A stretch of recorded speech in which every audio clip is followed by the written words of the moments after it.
Welcome dear रॉकर्ड्स। आज हम देखने वाले हैं निज़ल। मूवी की शुरुआत में हम जॉन बेबी नाम के एक व्यक्ति को देखते हैं जिसका हाल ही में एक्सीडेंट हुआ है, लेकिन उसकी किस्मत अच्छी थी कि वो बच गया। उसे गहरी चोट नहीं लगी है, पर उसकी नाक पे चोट लगने की वजह से उसे बैटमैन की तरह एक मास्क पहनना पड़ता है। जॉन बेबी असल में एक जज है, इसलिए वो एक्सीडेंट से थोड़ा रिलीफ मिलते ही सीधे अपने काम पर लग जाता है। यहाँ हम उसे अपने दोस्त अजीत से मिलते हुए देखते हैं। वैसे तो अजीत किसी काम के सिलसिले में ऑफिसर से मिलने जा रहा है, लेकिन जॉन के आते ही वो उसे भी अपने साथ चलने को कहता है। जॉन उसके साथ चल तो देता है, लेकिन बीच रास्ते में उसका मन बदल जाता है। उसे बाहर हो रही बारिश से काफी दिक्कत होती है। वो कहता है कि यार ये बारिश रुकने का नाम क्यों नहीं ले रही है, लेकिन जॉन की बात सुनकर अजीत और उसके ड्राइवर को कुछ अजीब लगता है। वो उसे बताते हैं कि यहाँ पर तो बहुत दिनों से बारिश हुई नहीं है, तुम किस बारिश की बात कर रहे हो। जॉन को भी कुछ भी समझ में नहीं आता, क्योंकि उसे तो वहाँ साफ साफ बारिश दिखाई दे रही है। लेकिन जब वो खुद के हाथ को बाहर निकालता है तो उसे सही में रियलाइज होता है कि बारिश तो हो ही नहीं रही है। और ये बात काफी हैरान करने वाली है, और अजीत को भी समझ में आ चुकी है कि जॉन को अब अच्छे डॉक्टर की जरूरत है। डॉक्टर कहता है कि जॉन को एक्सीडेंट के बाद पोस्ट ट्रॉमेटिक स्ट्रेस हो चुका है, इसलिए उसका बारिश को देखना बिल्कुल नॉर्मल है। उसे डरने की बिल्कुल जरूरत नहीं है, क्योंकि वो जल्द ही इन सबसे राहत पा सकता है। कुछ समय के बाद हम जॉन को उसके एक दोस्त से बात करते हुए देखते हैं। इसका नाम होता है शालिनी, और वो पेशे से एक अच्छी डॉक्टर होती है। वैसे तो शालिनी को रोज रोज नए केसेस मिलते हैं, लेकिन उसे हाल ही में एक बच्चे के अजीब केस के बारे में पता चला होता है। फिर वो इस केस को लेकर जॉन से बात करती है। वो बताती है कि एक बच्चा है जो सभी बच्चों के साथ कहानी लिख के अपने टीचर को देता है, लेकिन जहाँ सभी बच्चों ने बच्चों वाली कहानी लिखी होती है, वहीं उस बच्चे ने मर्डर की कहानी लिख के दी है। और जब मुझे इस केस के बारे में पता चला तो मैंने कैसे भी करके टीचर को ये बात बता दी कि देखो वो आम बच्चों से अलग है और एक अच्छा स्टोरी टेलर है, इसलिए उसने ये सब कुछ लिखा होगा। जॉन को उस बच्चे की कहानी वाली बात से हैरानी तो होती है, लेकिन वो उस पर कुछ ज्यादा रिएक्ट नहीं करता, क्योंकि एक तो वो अपनी लाइफ में इतना व्यस्त है कि दूसरों के बारे में सोचने का उसके पास टाइम ही नहीं है। लेकिन डॉक्टर शालिनी एक बार फिर जॉन से मिलने आती है। वो इस बार उस बच्चे की बुक दिखाने आई है, जहां उस बच्चे ने एक और स्टोरी को लिखा है, लेकिन उसने ये सभी चीजें मलयालम में लिखी हैं, जो कि खुद उसे बोलनी नहीं आती। जॉन भी अब धीरे धीरे उस बच्चे में इंटरेस्ट दिखाना शुरू कर देता है। उसका मानना है कि आखिर वो बच्चा है कौन। वो डॉक्टर शालिनी की मदद से उस बच्चे से मिलने के लिए पहुंच जाता है, लेकिन इससे पहले जॉन को उसकी माँ से परमिशन लेनी पड़ेगी, जिसका नाम होता है शर्मिला। शर्मिला को लगता है कि उसका बेटा बिल्कुल नॉर्मल है, इसलिए वो जॉन को अपने बेटे से ना मिलने को कहती है। लेकिन जॉन को मालूम है कि अगर उसे बच्चे से मिलना है तो उसे शर्मिला को कैसे भी करके मनाना पड़ेगा, इसलिए वो शर्मिला को पुलिस की धमकी भी देता है। फिर मजबूरन शर्मिला को जॉन को अपने बेटे से मिलवाना ही पड़ता है, क्योंकि वो किसी भी तरह से अपने बेटे को पुलिस केस में इन्वॉल्व नहीं करना चाहती। कुछ समय के बाद दिखाते हैं तो जॉन और डॉक्टर शालिनी शर्मिला के बेटे से मिलते हैं, जिसका नाम नितिन होता है। जहाँ जॉन नितिन से बात करने में लग जाता है, वहीं शर्मिला उन पेपर्स को ढूंढने निकल जाती है जिसमें नितिन ने ढेर सारी स्टोरीज लिखी हैं। और जब वो पेपर के साथ वापस आती है तो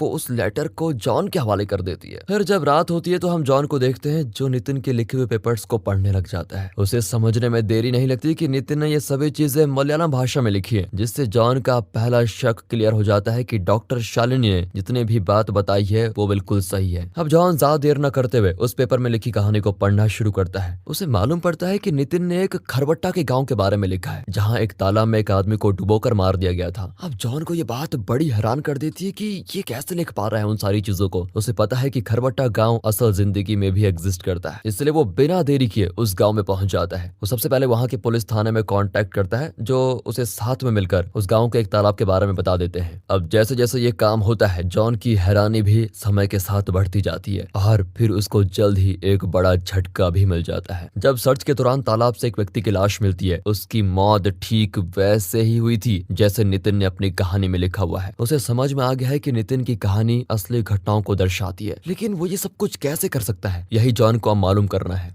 जॉन की इस खोज की खबर उसके दोस्त अजीत को भी लग जाती है। वो उसे बताता है कि तुम्हारे इस काम की वजह से सभी पुलिस को तुम पे शक हो गया है। उन सभी को जानना है कि आखिर तुम्हें उस लाश के बारे में कैसे पता चला। अब जॉन नितिन के बारे में बताने को तो बिल्कुल भी तैयार नहीं होता, इसलिए वो अजीत को एक झूठी कहानी बता देता है, जिससे जॉन को कुछ समय के लिए अजीत के सवालों से छुटकारा तो मिल जाता है। लेकिन यहाँ जॉन के जाने से पहले अजीत उसे रोकता है। फिर वो उसे कल मिली हुई लाश के बारे में बताता है, जो कि लगभग 20 साल पुरानी है। ये सुनकर तो जॉन का दिमाग काम करना बंद कर देता है, क्योंकि एक बच्चे को आज से 20 साल पुराने हादसे के बारे में कैसे पता चल सकता है। जॉन को कुछ भी समझ में नहीं आता, इसलिए वो अब नितिन से आए दिन मिलना शुरू कर देता है, और देखते देखते वो उससे काफी घुल मिल भी जाता है। अब तक जॉन को नितिन के बारे में काफी कुछ मालूम भी पड़ चुका है, जैसे कि वो कई और कहानियां भी लिखा करता है। जहाँ एक तरफ जॉन नितिन के बारे में जानता जा रहा है। वहीं कुछ ऑफिसर को जॉन से जानना होता है कि आखिर उसने उस लाश के बारे में कैसे पता लगाया। जॉन के लिए सभी बातें घुमाना काफी आसान होता है, लेकिन यहाँ ऑफिसर का शक जॉन पर से 1% भी कम नहीं होता। तभी जॉन को उस लाश की आइडेंटिटी के बारे में पता चलता है। उस व्यक्ति का नाम मोहन था, जिसकी मौत आज से 20 साल पहले हुई थी। अब उस ऑफिसर को जॉन के बारे में सब कुछ जानना होता है, इसलिए वो अपने एक आदमी को उसके पीछे लगा देता है। अब अगले दिन हम जॉन को एक महिला से मिलते हुए देखते हैं। उसका कहना है कि वो मोहन की पुरानी माशूका है, लेकिन जब मोहन अचानक से गायब हो गया तो मुझे किसी दूसरे से शादी करनी पड़ी। लेकिन जॉन को अब किसी पर भी विश्वास नहीं होता। उसे समझ में आ गया है कि कोई ना कोई नितिन को ये सब कहानी सुना रहा है, जिसकी वजह से ही वो ये सब कुछ लिख पाता है। लेकिन नितिन के बारे में जानने से पहले जॉन को शर्मिला से बात करनी होगी, क्योंकि वो ही बता सकती है कि नितिन को ये सब कहानी कौन पढ़ा रहा है। शर्मिला अब जॉन को नितिन के पिता के बारे में बताती है। वो कहती है कि मुझे लगता है कि नितिन के पिता ही मरने के बाद उसे ये सब कहानी सुनाया करते हैं। लेकिन जॉन को ये बात हजम नहीं होती कि ये कैसे हो सकता है। तो जॉन उसे उसकी अगली कहानी के बारे में पूछने चला जाता है, जहाँ उसे नितिन से चेरू तारा नाम के गाँव के बारे में पता चलता है। नितिन का कहना होता है कि इस गाँव में एक व्यक्ति को मारा गया था। अब जॉन उसकी पड़ताल में निकल पड़ता है, लेकिन उसके पीछे पुलिस का जासूस अभी भी लगा हुआ है। जहाँ एक तरफ उस जासूस का एक्सीडेंट हो जाता है, वहीं जॉन उस गाँव में जाके उस मर्डर के बारे में जानकारी इकट्ठा कर लेता है। उसे पता चलता है कि नितिन की ये कहानी भी बिल्कुल सही है। इसका मतलब नितिन जो भी कहानी लिखता है वो असल घटना पर आधारित होती है। अब एक दिन जब जॉन शर्मिला के घर पर सो रहा होता है, तभी वो रात में हैरान कर देने वाला मंजर देखता है। वो देखता है कि शर्मिला नींद में नितिन को उन्हीं मर्डर वाली कहानियों को सुना रही होती है। जॉन को समझ आ चुका है कि नितिन को कहानी सुनाने वाली कोई और नहीं बल्कि खुद उसकी माँ है। लेकिन जब जॉन ये बात अपने दोस्तों से शेयर करता है, तब उससे पता चलता है कि शर्मिला को खुद उन कहानियों के बारे में नहीं पता। ऐसा इसलिए क्योंकि वो खुद उन कहानियों को अपनी नींद में सुनाई करती है। अब ये बात जॉन को हैरान कर देती है कि यार ये कैसे पॉसिबल है। उसे जानना है इस राज के पीछे आखिर कौन है। वो सबसे पहले इस बात को शर्मिला से शेयर करता है, लेकिन शर्मिला खुद शॉक हो जाती है कि मैं अपने बेटे को कहानी, नहीं ऐसे कैसे हो सकता है। उसे बिल्कुल भी अंदाजा नहीं होता कि वो इन सभी घटनाओं के बारे में कैसे जानती है। लेकिन जॉन को अब तक ये बात समझ में आ गई है कि अगर उसे इस राज की जड़ तक जाना है तो उसे शर्मिला के पास्ट को खंगालना होगा, क्योंकि कोई तो ऐसा होगा जिसने शर्मिला को ये सब कहानियां सुनाई होंगी। अब इसी जांच के दौरान जॉन को शर्मिला के पिता के बारे में पता चलता है, जिसका नाम विश्वनाथम था और वो एक छोटी सी शॉप चलाया करता था। और अब जॉन शर्मिला को लेके उसके पिता से मिलवाने जाता है। तब विश्वनाथम अपनी बेटी को देखकर बिल्कुल बेहोश हो जाता है और जब उसे हॉस्पिटल में ले जाया जाता है तब जॉन उसे अपने गुनाह कबूल करने को कहता है। शर्मिला को कुछ भी समझ में नहीं आता। तब जॉन उसे बताता है कि तुम्हारे पिता ने 20 साल पहले कई सारे गुनाह किए थे और उनके साथ तुम्हारी माँ भी शामिल थी। यहाँ पर विश्वनाथम अपने गुनाह को कबूल कर लेता है और साथ में ये भी बताता है कि जब शर्मिला छोटी थी तब मैं अपने सभी गुनाह को अपनी पत्नी से शेयर करता था। वो अपने सभी गुनाह की कहानी बताता था जिसे बचपन में शर्मिला ने सुन लिया था और इसी वजह से शर्मिला को ये सभी कहानियां पता होती है। अब जॉन शर्मिला के पिता को जेल भेजने को तैयार है, लेकिन शर्मिला इस बात के लिए बिल्कुल भी तैयार नहीं होती। वो चुपके से अपने पिता को कुछ पैसे देके कहीं दूर चले जाने को कहती है। वहीं विश्वनाथन की भागने की खबर जॉन तक पहुंच जाती है, लेकिन जॉन का दोस्त उसे कहता है वो आदमी वैसे भी बुढ़ा हो चुका है और उसके बारे में ज्यादा नहीं सोचना चाहिए। लेकिन जॉन तो बिल्कुल अलग ही किस्म का आदमी है, उसे ये बात बिल्कुल मंजूर नहीं होती, इसलिए वो विश्वनाथन को ढूंढने निकल पड़ता है। तभी हम नितिन को देखते हैं जो अब जॉन को राधा मणि की कहानी सुनाने वाला है। ये सुनकर जॉन हैरान होता है क्योंकि राधा मणि असल में शर्मिला की माँ थी। अब आखिर में हम शर्मिला को देखते हैं जिसे मारने के लिए उसके पिता विश्वनाथन वहाँ पर होता है। वो शर्मिला को बताता है कि तुमने मेरे बारे में काफी कुछ जान लिया है, यहाँ तक कि तुमने मेरे सारे कांड की कहानियां अपने बेटे के साथ भी शेयर कर दी है। लेकिन सबसे बड़ा ट्विस्ट ये होता है कि विश्वनाथन ने अपने सभी कत्ल में अपनी पत्नी को भी मार दिया था। उसने ऐसा इसीलिए किया क्योंकि राधा मणि ने उसे अपने बुरे कामों के लिए खुद को पुलिस के हवाले करने को कहा था, लेकिन उसे ये बात पसंद नहीं आई और उसने उसको मार दिया और अब वो इसी वजह से अपनी बेटी को मारने वाला है। लेकिन तभी वहाँ पर जॉन आकर शर्मिला को टाइम पर बचा लेता है। इसके बाद हम कहानी के आखिर में शर्मिला को देखते हैं जिसे जॉन की तरह ही पोस्ट ड्रामेटिक स्ट्रेस हो चुका है और वो जॉन की तरह ही बारिश को देखने लगती है। इसी के साथ दोस्तों ये मूवी यहाँ पर खत्म होती है। बाकी मिलते हैं अगली वीडियो में, तब तक के लिए गुड बाय, अपना ख्याल रखें and finally thanks for watching.